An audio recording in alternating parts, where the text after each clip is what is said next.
할렐루야. 오늘도 이 아침에 하나님의 말씀 앞에 선 저 성도님들에게 하나님께서 크신 은혜와 평강을 주시기를 간절히 축복합니다.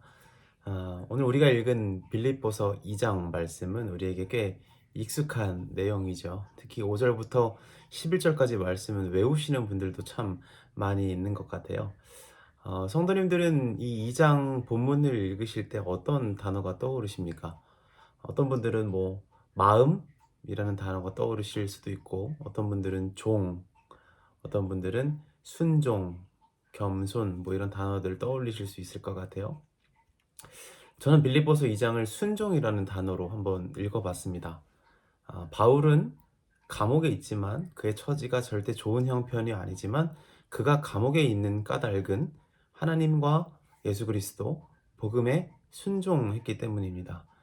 그가 감옥에 있는 것은 그의 과오나 실수 때문이 아니라 그가 하나님께 순종했기 때문에 지금 감옥에 있습니다. 그는 예수 그리스도의 뜻에 철저하게 순종해서 지금 감옥에 있는 것입니다. 본문 5절부터 나오는 예수님의 마음에 대한 설명은 어떻습니까? 예수님께서 하나님이시지만 그의 하나님됨을 버리시고 종의 형체로 이 땅에 오셨다라는 그런 모습들이 예수님께서 하나님 아버지의 말씀에 죽기까지 복종, 순종하셨다라는 메시지를 담고 있는 것이지요. 바울은 예수 그리스도께서 순종하신 그 모습을 통해서 우리가 예수님의 그 모습을 본받아야 된다라고 말하고 있는 것입니다. 그리고 19절부터 30절 끝까지를 살펴보면 우리는 디모데와 에바브로디도를 만나게 됩니다. 그 두 사람의 모습은 어떻게 묘사되고 있습니까? 22절에 보니까 디모데는 복음을 위하여 수고하는 모습을 나타냈고, 에바브로디도 또한 바울이 너무도 아끼는 하나님의 복음을 위해 헌신하고 순종하는 사람이었다라고 묘사됩니다.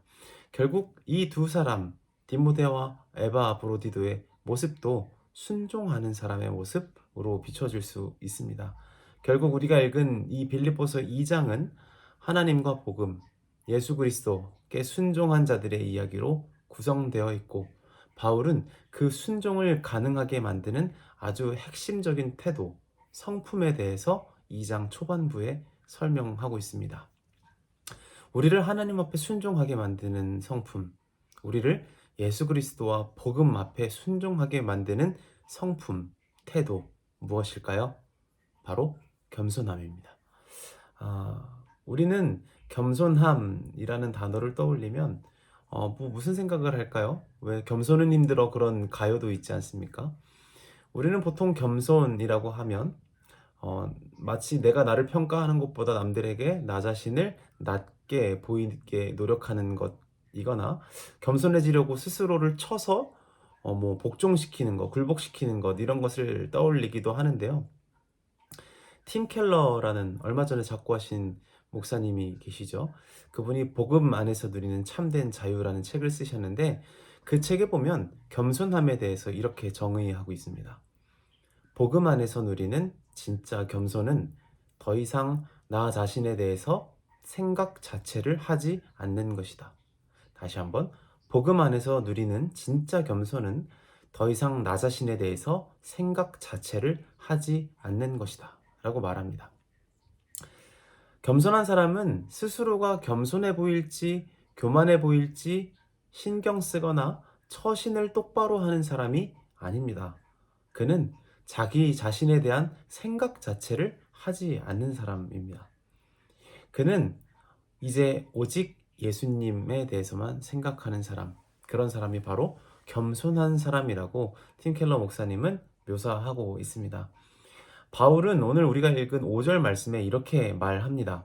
너희 안에 이 마음을 품으라 라고 말이요. 찾아보니까 여기서 마음을 품으라 라는 단어가 프로네오라는 단어를 사용하고 있습니다. 그 단어에는 무엇에 마음을 두다, 지금 표현하는 것처럼 너희 안에 이 마음을 품으라, 이 마음을 두라 라는 의미도 사용되지만 다른 의미가 또 있습니다. 바로 전념하다 라는 의미입니다. 그러니까 이 전념하다 라는 단어로 본문을 이해해 보면 이런 식으로 해석할 수 있을 겁니다. 너희는 예수 그리스도께 전념하라. 이것이 바로 겸손함이라는 겁니다. 예수님께 전념하는 사람이 진짜 겸손한 사람입니다.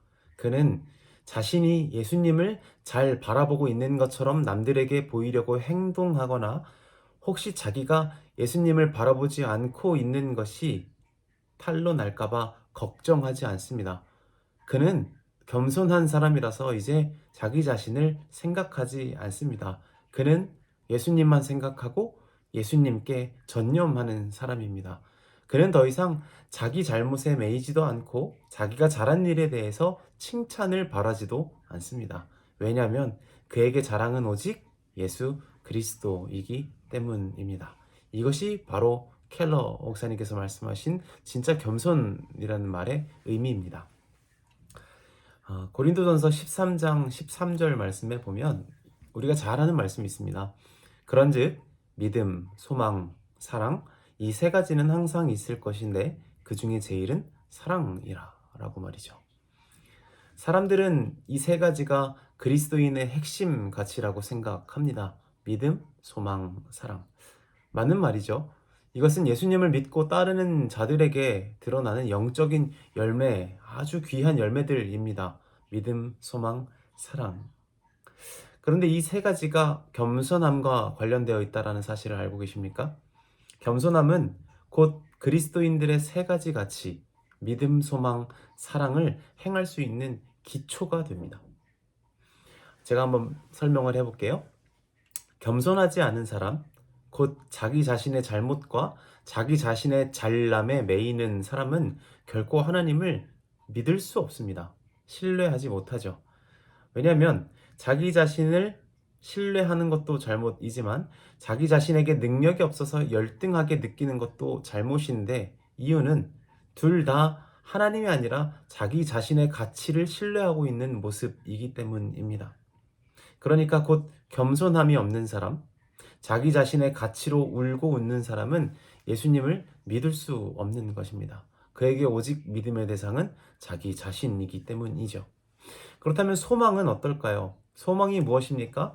곧 자기 인생의 희망을 예수님께 두는 겁니다. 소망은 자기 인생의 희망을 하나님 나라에 두는 거죠. 그런데 겸손하지 않은 사람이 하나님 나라를 꿈꾸고 겸손하지 않은 사람이 예수님께서 다시 오실 날을 기대하며 살 수 있을까요? 어려울 겁니다. 겸손하지 않은 사람이 어떻게 그 마음에 하나님 나라와 예수님께서 다시 오실 날을 소망할 수 있겠습니까? 자기 자신의 잘못과 자기가 잘한 일들에 매이는 사람은 결국 희망을 예수님께 두지 않고 자기 자신에게 둘 수밖에 없습니다. 결국 소망 또한 겸손하지 못한 이가 할 수 있는 것이 아니겠죠. 그렇다면 마지막 사랑은 어떻습니까? 우리 한번 생각해 볼까요? 겸손하지 않은 사람이 사랑할 수 있을까요? 온통 자기 머릿속에 자기 자신만 생각하는 사람, 자신의 잘못과 자기가 잘한 일들만 생각하는 사람, 머릿속에 마음속에 자신에 대한 생각만 가득한 사람이 사랑할 수 있겠습니까? 아마 어려울 것 같습니다. 우리는 그런 말들을 하지 않습니까? 세상 누구도 날 사랑하지 않고 어차피 인생 혼자 사는 거라고, 나 스스로라도 나 자신을 사랑해야 된다라고 하면서 우리의 시선을 우리 자신에게로 향할 때가 참 많습니다. 그런데 사실 곰곰이 생각해 보면 우리는 우리 자신을 사랑하는 방법을 정말 잘 알고 있는 걸까요? 어쩌면 우리는 나 자신을 사랑한다는 핑계로 스스로를 가혹하게 대하고 못살게 굴고 채찍질하는 것에 더 익숙하지는 않습니까? 그런 사람이 어떻게 나 자신을 사랑하고 타인을 사랑하고 하나님을 사랑할 수 있겠습니까? 겸손하지 않으면 사랑도 할 수 없습니다. 사실 우리는 겸손할 때, 그러니까 온통 나 자신에 대한 생각으로 가득 차지 않고 오직 하나님을 바라볼 때 진짜 사랑하는 방법을 알게 됩니다. 우리는 하나님께 전념할 때 나 자신을 사랑하는 방법을 알고 하나님께 전념할 때 우리 이웃과 친구와 가족을 사랑하는 방법을 배우게 됩니다. 왜냐하면 하나님께서 바로 사랑이시기 때문입니다. 다시 한번 떠올려 볼까요? 겸손함은 더 이상 자기 자신에 대해서 생각하지 않는 것이다. 겸손함은 우리의 생각과 마음을 예수 그리스도를 향하는 것과 관련되어 있다는 점. 그래서 빌립보서 2장 5절의 의미는 곧 너희는 예수님께 전념하라 라는 겁니다. 바라기는 예수님께 전념함으로 우리 모두의 삶에 믿음과 소망과 사랑의 열매가 가득하게 맺히기를 간절히 축복합니다. 우리의 겸손함을 통해서 하나님께서 이 땅 가운데 하나님 나라를 이루어 가시고 우리의 겸손함을 통해서 우리 주변에게 예수 그리스도를 전할 수 있는 복된 통로들이 열리기를 주님의 이름으로 간절히 축복하고 사랑합니다. 감사합니다.